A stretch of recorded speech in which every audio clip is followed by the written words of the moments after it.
गंगा किनारे बाजिनी तेवाई एरोवेले नयना ढार एरोवेले नयना ढार ताही घटिया अइले जीविते वाहन देव काहे तेवई रोवे नयना ढार काहे तेवई रोवे नयना ढार गोदिया में नई खे बालकावा हमरो बाजिनी पड़ल नाम हमरो बाजिना पड़ल नाम चली जाऊँ घरे तेवैया एना पोछिलोर एना पोछिलोर आवे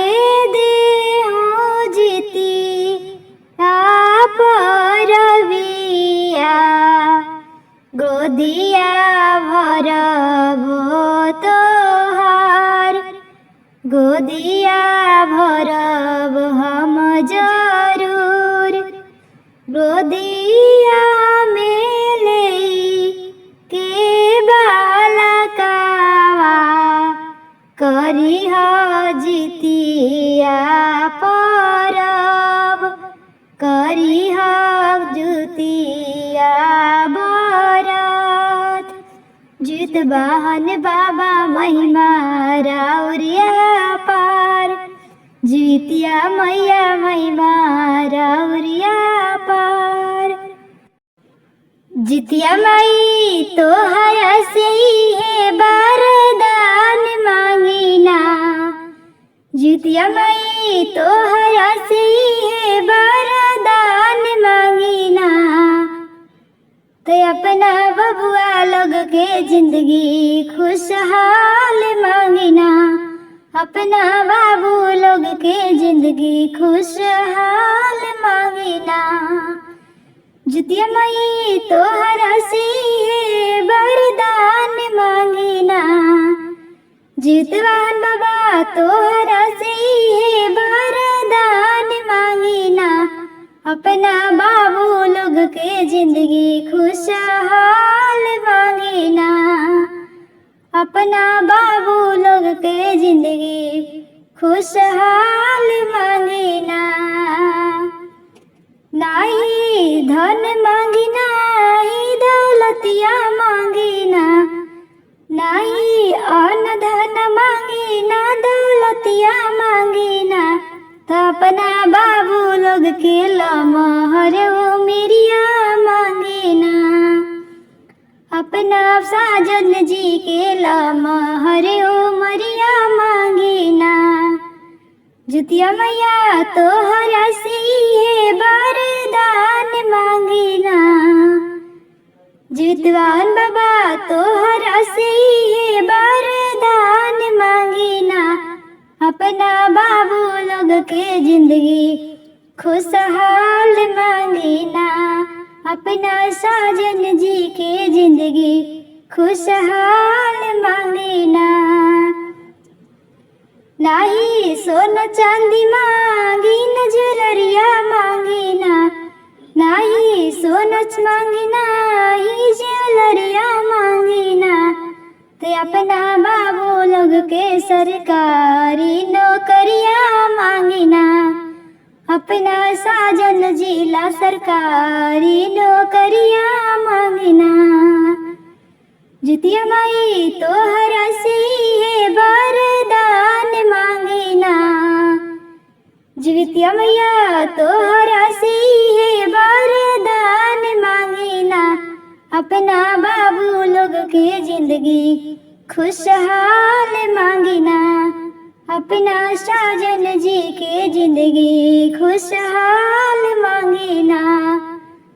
नाही खेत मांगिना ही खलिहान खेत मांगिना ही फुलवरिया मांगिना अपना बाबू खातिर सीता जस दुल्हनिया मांगिना अपना बाबू खातिर सीता जस दुल्हनिया मांगिना।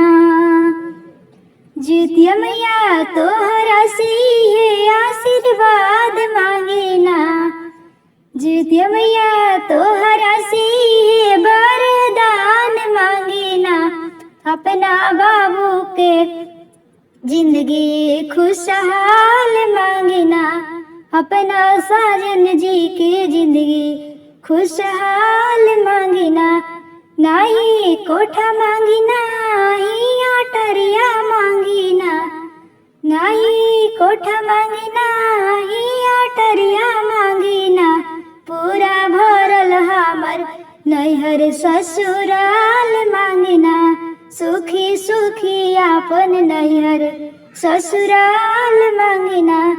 जितिया मैया तोहरा से वरदान मांगिना जीतवान बाबा तोहरा से वरदान मांगिना अपना बाबू के 100 साल उमरिया मांगिना अपना बाबू लोग के जिंदगी खुशहाल मांगिना अपना साजन जी की जिंदगी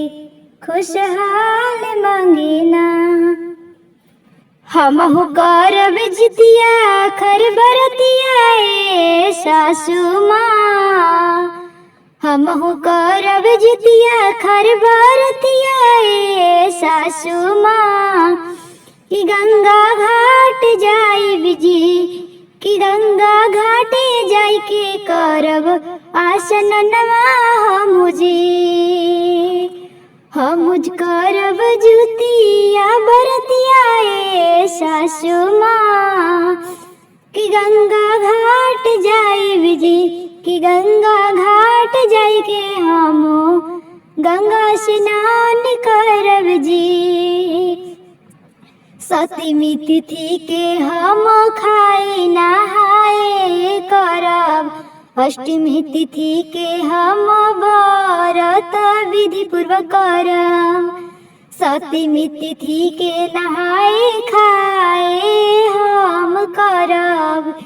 अष्टमी तिथि के विधि पूर्वक व्रतिया करब। गैया के गोबर से हम अंगना लिपाइब सासू जी कि ब्राह्मण के घरवा बुलाइब जी कि पंडित जी के घरवा बुलाइब जी कि पोथी पढ़ाई के कथा हम रौरा सुनब के